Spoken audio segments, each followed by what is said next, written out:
mild, but not a bad day for a parade, I suppose, right? Oh, I think it would be a little rough until people get numbed. And by the way, you know, that stuff actually dilates your blood vessels and makes you lose more heat. But at that point, you probably don't notice it. My wife and I have been in that parade. I wasn't working weekends back then, and it is a blast.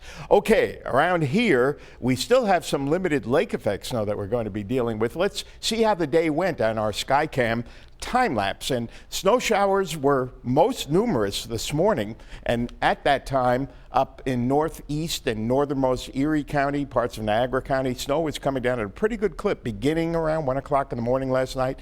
Parts of East Amherst, North Amherst, Clarence, Akron picked up close to half a foot of fluffy snow, and we still see some snow showers out there right now. And tomorrow at this time the skies will be brighter because we're entering the time all meteorologists, or at least broadcast meteorologists, hate. We hate daylight saving time because all the models, which run on universal time, come in an hour later.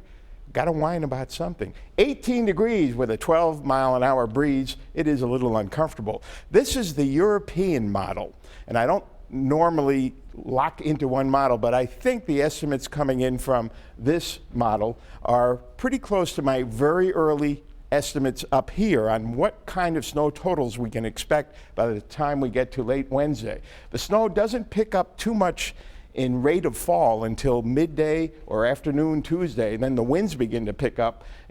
See the shading here? That indicates the European model is focusing a little bit more closer to Lake Ontario. This is not lake effect. This is widespread, everybody gets it snow, but there will be some lake enhancement as a northeast to north wind picks up to 15 to 25, then 15 to 30, maybe 20 to 30, and then by the time we get to late Wednesday, we're looking at not that far from a foot on the Niagara frontier, could be more than a foot in some spots, less in others, but even a moderate snowfall, less than these numbers, combined with winds of 20 to 30, will produce difficult travel, especially later Tuesday into Wednesday. Here are the current temperatures. Bitter cold air. Hope you don't have to go to Boston on Tuesday and Wednesday. Blizzard watch up for that city where that storm could really be ferocious. Currently, Arctic polar air, I should say, in place. Lake effect still going on, upwind, and around here, the majority of the lake effect in the northwest flow, as was the case last night, will be north and northeast of Buffalo and well south, with less in the city itself. Here are the current wind chills at that windy airport outside of Wellsville, 4 below, but at least we're generally above zero. The temperatures in the teens at most locations, not going to drop too much tonight, but the wind speeds will drop off some, so it will actually feel better at, say, 11 o'clock than it does right now.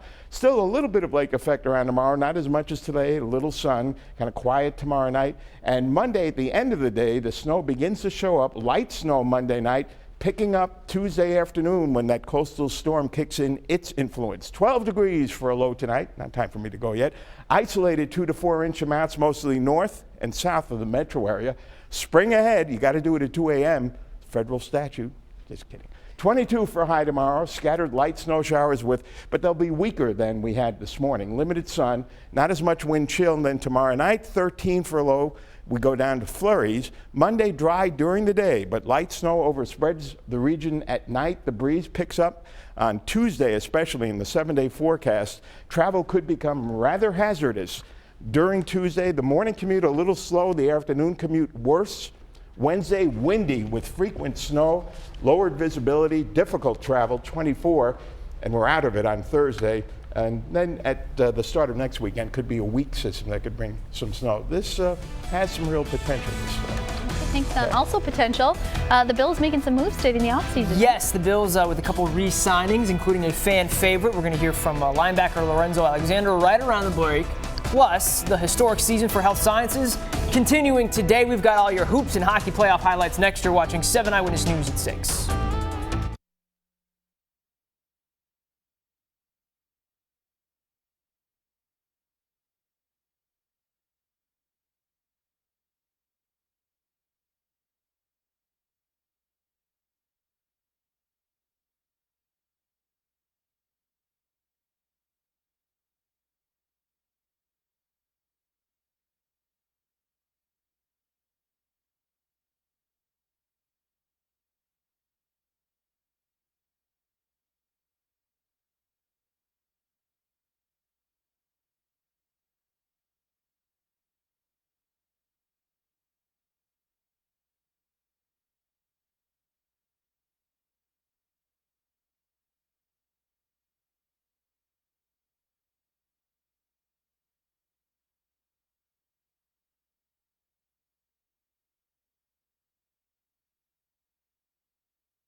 And now, with the Chevrolet Sports Desk, here's sports reporter Nick Filipowski.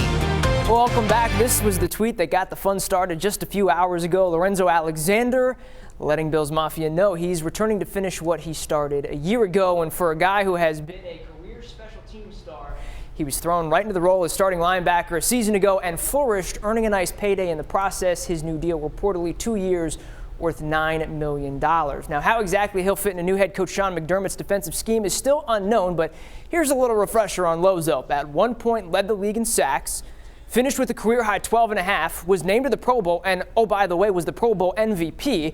The soon-to-be 34-year-old saying today that this is likely his final contract in the NFL, and he hopes to bring a Lombardi Trophy to town. If I finish out this deal, I will have played 14 years in the NFL, and hopefully I can win a championship, in the next 2 years. I know, obviously, when you say that, and looking at where we've been the last 17 years, nobody sees that in the cards. But, obviously nobody saw me getting 12.5 sacks last year either. If he believes, you got to believe. Sticking with moving to offense now as the NFL continues to be a passing league. Fullbacks are more or less on the endangered species list. In 256 games last year, 15 fullbacks registered a carry. Buffalo signed 2 in free agency, including Pat DeMarco, who was introduced today. I think the run game sets up everything. If you're able to run the ball, a team needs to put an extra safety in the box, and if a team puts an extra safety in the box, then there's only three guys deep. So opens up pass lanes and just lets the quarterback have a field day almost.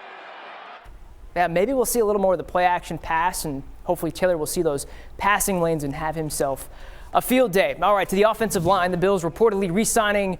Well, they have re-signed. The team announced right tackle Jordan Mills. He wasn't really all that great last year, surrendering 8 sacks, which was the 4th worst at the position, according to Pro Football Focus. The Bills will reportedly meet with right tackle free agent Andre Smith on Sunday. All right, to the ice. When they hit the bye week, the Sabres were just 3 points back in the playoffs, and the postseason didn't look like a pipe dream. But after losing 7 of 8 and returning to action, their playoff odds a whopping 0%. They're 9 points back. The Blue and Gold, they host Columbus tonight at 7. All right, you want playoff hockey? We got it. Federation Division I semifinal action between Section 1 Mamaroneck and Williamsville North. Spartans up 1-0 in the second. Jake Zarat, doing Jake Zarat things in the crease. Turns away all 13 shots he faces. Traffic out front? Yeah, he don't care. He's stopping everything. He earns the shutout. Sparty moving on to the championship with a 1-0 win. All right, high school playoffs, Class B Far West Regionals. Health Sciences down line late to Menders. Inside 2 minutes, they erase that deficit. Josiah Haygood hits from deep. Falcons go up 2. Now less than a minute left in this one. Tyron Lott dicing in through a crowded lane, gets it to go. The comeback is complete. 50-47. Health Sciences heading to the state semifinals. All right, girls hoops, Division A, AA Far West regional action between Mercy and Clarence. Red Devils down 10 in the 4th. Ali DeJuliel, one motion, just catch and shoot. Clarence within 7. Then in transition, Anna Davies with the and 1.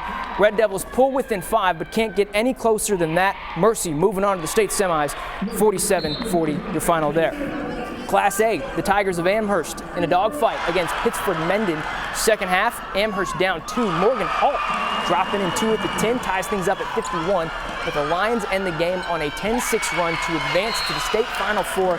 Amherst season comes to an end with a 61-57 loss. We know there's a ton of hockey and a ton of high school playoff action going on. We're going to have all those scores up on our website, WKBW.com. Great, thanks, Nick.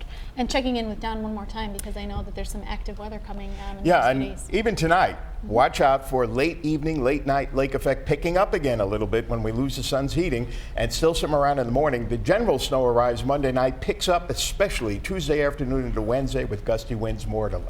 Okay, all right, Tom. Thank you very much. That's it for 7 Eyewitness News at 6. Take us everywhere. The news continues right now.